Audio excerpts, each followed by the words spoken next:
కాన్స్టేటర్ గారు ఎలా ఉన్నారో ఏంటో. నేను నా సొంత దేశమైన అమెరికాకి వెళ్ళిపోతాను.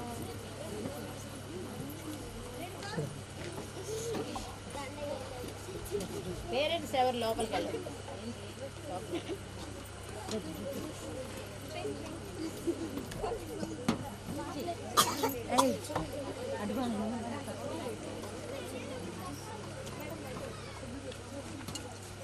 హలో హలో, ఐడా గారేనా మాట్లాడుతుంది? అమ్మా, అమ్మగారికి బాగాలేదమ్మా. ఏమైంది? ఏంటి?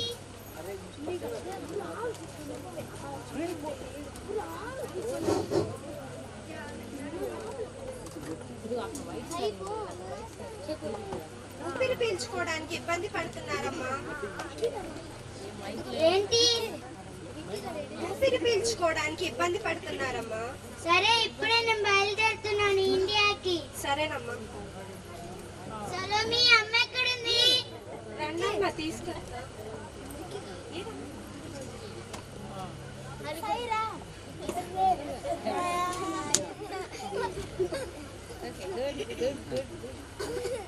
అమ్మా, ఇప్పుడు నీకు ఎలా ఉంది? బానే ఉందమ్మా.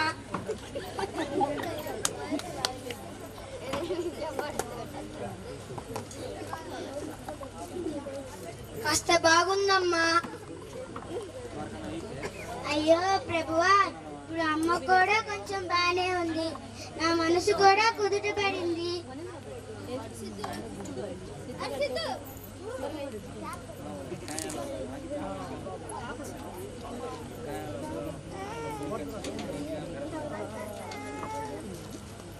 సరే అమ్మా, మేము బయటికి వెళ్ళొస్తాం. నువ్వు ఇంట్లో ఉండి రెస్ట్ తీసుకో.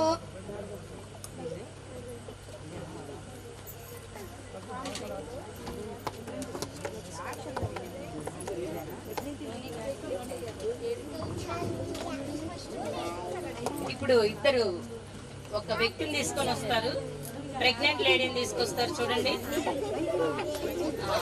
ఆ భార్య ఇలా కడుపుతూ ఉంది. ఒకసారి ఆమె పోయి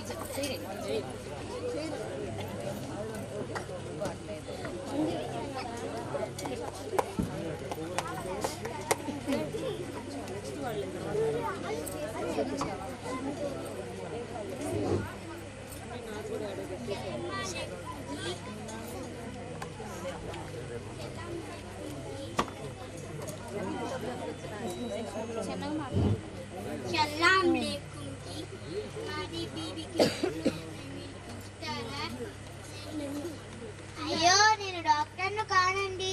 మా నాన్నగారు డాక్టర్. పిలుస్తానుండండి.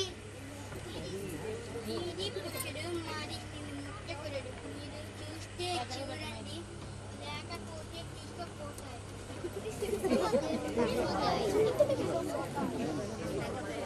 ఓకే, కొంచెం గట్టిగా మాట్లాడలేకపోతున్నారు పిల్లలు. ఆ పురుషుడు చూడకూడదు వాళ్ళ స్త్రీని అని, నొప్పులు వచ్చినా బాధపడినా పర్వాలేదు అని చెప్పి తీసుకెళ్ళిపోతున్నారు. నెక్స్ట్ వాళ్ళు వస్తారు చూడండి.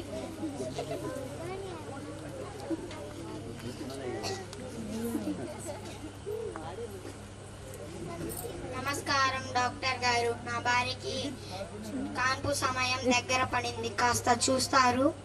నేను డాక్టర్ను కానండి, మా నాన్నగారు డాక్టర్. పిలుస్తానుండండి. ఏమిటి? పురుషుడు స్త్రీని ముట్టడమా? మా దేశ ఆచారం. మంట కలిసిపోదు.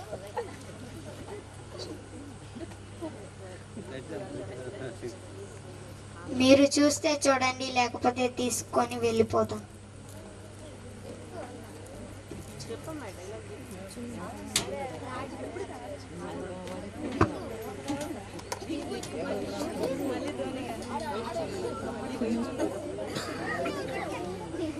నెక్స్ట్ వాళ్ళు వస్తారు, ఇంకొకరు చూడండి. అంటే ఒక ముస్లిం, ఒక హిందూ, ఒక క్రిస్టియన్, అట్లా ఎవరైనా, అంటే అన్ని మతాల్లో అన్ని కులాల్లో ఉండొచ్చు కదా, అలా చూపిస్తున్నాం అన్నమాట.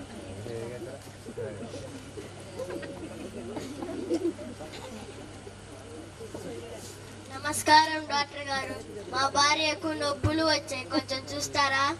అసలు నేను ముందుగా డాక్టర్ని కానండి. మా నాన్నగారు డాక్టర్, పిలుస్తాను ఉండండి. పురుషుడు స్త్రీని ముట్టడం మా దేశ ఆచారం కాదు. మీరు చూస్తే చూడండి, లేకపోతే తీసుకొని పోతాను. ఆమె నొప్పులతో బాధపడుతుంటే ఆచారం ఆచారం అంటున్నారు ఏంటండి? ఓకే, ఇప్పుడు చూడటానికి మనకు నవ్వు వస్తుంది, కానీ ఆ దినాల్లో అలాంటి పరిస్థితి జరిగినప్పుడు చాలా కష్టమైన విషయం.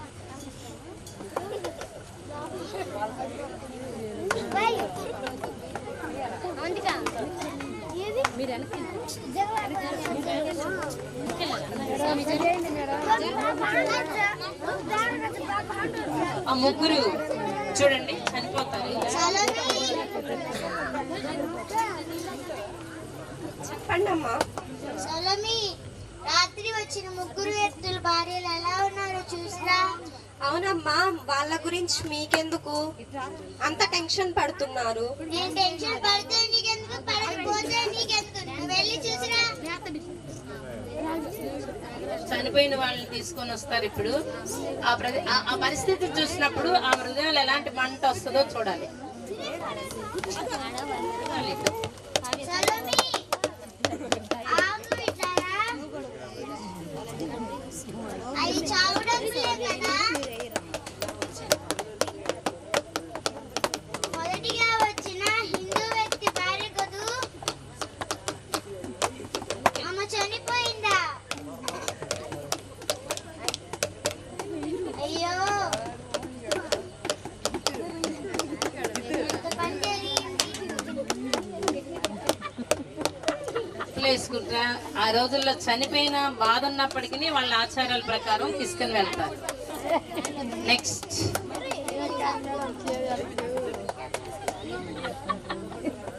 నెక్స్ట్ భార్య కూడా వస్తుంది. ముస్లిం అతని భార్య అయిపోయింది. హిందూ సలోమి, రెండవ చావుడపు సత్వమా.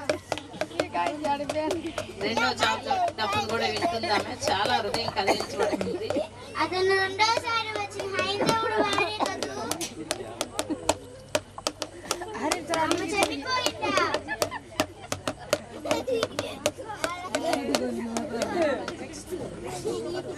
నిజంగా ఇది మనకైతే చాలా నవ్వు వస్తుంది, కానీ అంటే సరదాగా తీసుకున్నాం, పిల్లలు వేశారు కాబట్టి. ఆ రోజుల్లో ఆమె హృదయం అలాంటి పరిస్థితికి ద్రవించిపోయి ఖచ్చితంగా సలోమి, చావుడపు సత్వమా. ఇంకా చూసే ఓపిక నాకు లేదు, నువ్వు వెళ్ళి చూసిరా. మూడో వ్యక్తి కూడా తన భార్యని మోసుకొని వస్తాడు. అప్పుడు ఆమె హృదయం చాలా వేదన పడుతుంది. అమ్మగారు, మీరేమనకపోతే ఆయన మూడవసారి వచ్చిన హైందవుని భార్య కదా. చనిపోయిందా? ఆమె కూడా చనిపోయిందా? ముగ్గురు ఆరు ప్రాణాలు గాల్లో కలిసిపోయాయి. అయ్యో ప్రభువా, కేవలం లేడీ డాక్టర్ లేనందువలన.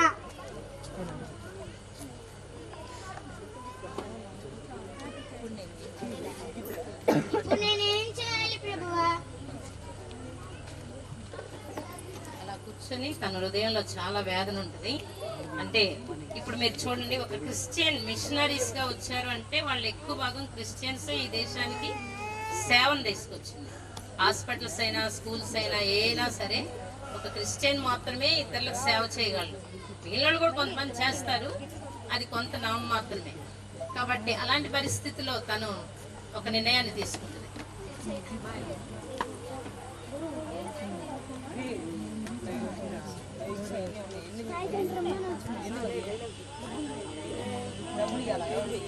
అయ్యో ప్రభువా, నా చుట్టూ ఏం జరుగుతుంది? తమిళనాడులో ఏం జరుగుతుంది ప్రభువా?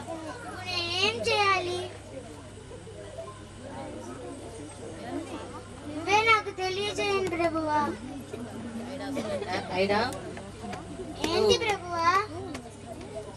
నువ్వు డాక్టర్గా చదివి ఈ దేశానికి వచ్చి ఈ దేశంలో ఉన్న ఇబ్బంది పడుతున్నట్టు వారందరినీ బాగు చేయాలి. నువ్వు వెళ్ళి డాక్టర్గా చదవాలి. అలాంటి స్వరం ఆమెకు వినపడుతుంది. సరే ప్రభువా. ఇప్పుడు చూడండి, ఆమె వెళ్ళిపోద్ది. అమెరికాకు వెళ్ళి పేరెంట్స్ రండి.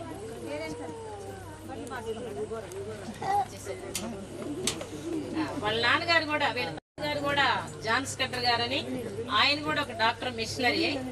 సో ఆయన కూడా ఆయన మనోరాలుగా ఈమెకు కూడా అలాంటి ఆలోచన వస్తుంది. వాళ్ళ ఫ్యామిలీ అంతా డాక్టర్స్.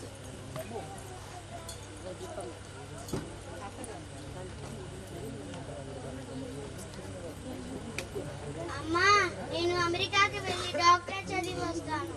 సరేనమ్మా, మాకు కూడా కావాల్సింది ఇంకేముంది, అంతకంటే ఇంకేం కావాలి? ఆ విధంగా అమెరికా వెళ్తుంది. మళ్ళా తను డాక్టర్ డిగ్రీ పుచ్చుకున్న తర్వాత ఇండియాకి వస్తుంది.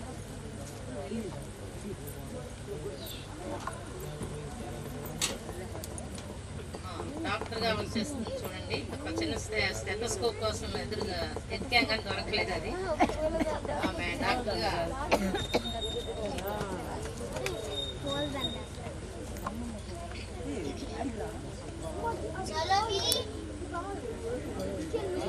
అమ్మగారు ఎంతమంది పేషెంట్స్ వచ్చారో చూసిరా. సరేనమ్మా. వామ్మో, ఇంతమంది జనాల, బారులు తీరని క్యూలు, ఎంత చూసినా తరగని జనాలు. సలోమి, ఏంటి నీలో నువ్వే మాట్లాడుకుంటున్నావు? అమ్మ, చాలా మంది జనాలు వచ్చారమ్మా. వీళ్ళని ఎక్కడ పెడదాం? నాన్న, రెస్ట్ రూమ్ లో 3 పడకలు పడతాయి. మనం 6 పడకలు పట్టేలో మట్టీలు తయారు చేసి పడతాం కదా. సరేనమ్మా. కొన్ని చిన్న చిన్న ఊర్లకి వెళ్ళి ఈ విషయాన్ని సమాచారం ఇచ్చి కొన్ని ఫండ్స్ కలెక్ట్ చేసుకుని వస్తాం. ఆ తర్వాత ఈమె సేవను మెచ్చి ఒక ఫారిన్ వ్యక్తి వస్తాడు. ఆయన వచ్చి కొంత డబ్బును డొనేట్ చేస్తాడు. అంటే హాస్పిటల్స్ ఎలా కట్టించారు, డబ్బు కావాలి కాబట్టి కంపల్సరిగా వాళ్ళు వస్తారు. వచ్చి ఆ ఫారిన్ ఫండ్ ఇస్తారు. ఇచ్చిన తర్వాత అక్కడి నుంచి ఆమె సేవ మొదలు పెడుతుంది. ఎంతో వస్తాయనుకుంటే $8,000 వచ్చాయి. అంటే 1,680,000. Hello. I want to meet daughter Ida Scudder. Sure, sir. I will be calling her. Please be seated.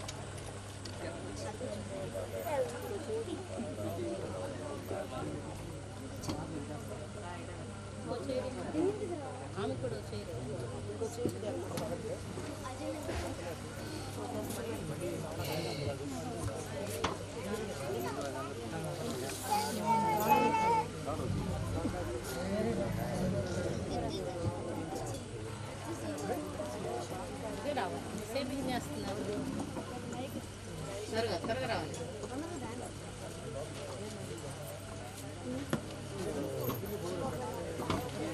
Hello, Dr. Ida. May I come in? Yes, she is coming. Dr. Ida, someone is waiting for you outside. May I know who is that person? I don't know, but I can surely he is not Indian. Oh, that interesting. I will go and check on.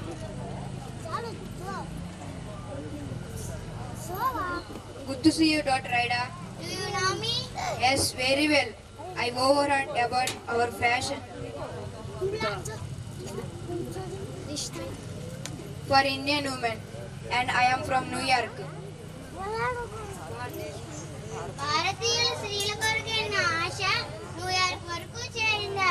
ప్రభువా, నువ్వు నాతో కూడా ఉన్నందుకు వందనములు. My wife name is Mary Tabatchan. She got expired recently. Oh, so sorry for you. So in memory in my life, Mary Tabatchan, I would like donated $10,000 for your hospital. Praise the Lord. It will be a great help to our hospital.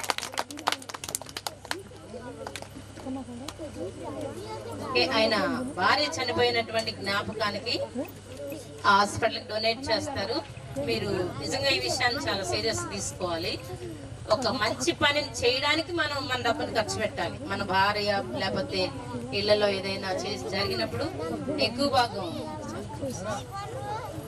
భాగం ఏం చేస్తారంటే waste చేస్తారు. అలాంటి పరిస్థితి కాకుండా so మనం ఒక మంచి పనిని చేయడానికి ఉపయోగించినప్పుడు మనకు కూడా ఆ బ్లెస్సింగ్స్ వస్తాయి. సో ఆ తర్వాత తను నర్సింగ్ కాలేజ్ పెడుతుంది, తర్వాత పెద్ద డాక్టర్స్ కాలేజ్ పెడుతుంది. రాయవెల్లూరు సిఎంసి రాయవెల్లూరు అని ఆ హాస్పిటల్ని కట్టించి ఈరోజు ఎంతో మంది, వేల మంది డాక్టర్స్, నర్సెస్, నిజంగా అది చాలా చూడటానికి చాలా బాగుంటుంది. నేను కూడా చూడలేదులే కానీ అంటే మా వాళ్ళందరూ దగ్గర వాళ్ళు అక్కడ చదువుతున్నారు. సో ఈ విషయాలన్నీ ఒక మిషనరీ సేవ, ఒక మంచి సేవకు మనం మంచి పనులు చేయడానికి ఉపయోగించుకోవాలి. సో లాస్ట్ అండ్ ఫైనల్ 11 అయింది. ఓకే, 11 అవుతుంది, కానీ మీరు వచ్చింది ఎన్నింటికో గుర్తుపెట్టుకోండి. ఒకసారి అది కూడా చూసుకోవాలి. అయిపోయింది. ఇంకా ప్రైజెస్ ఉన్నాయి. మరి వాళ్ళు నేర్చుకున్నారు, వాళ్ళు లేకుండా నేనేం చేయలేదు. తిరగమ్మా ఒకసారి. దేశం అంటే మట్టి కాదు. ఒకటే లాస్ట్.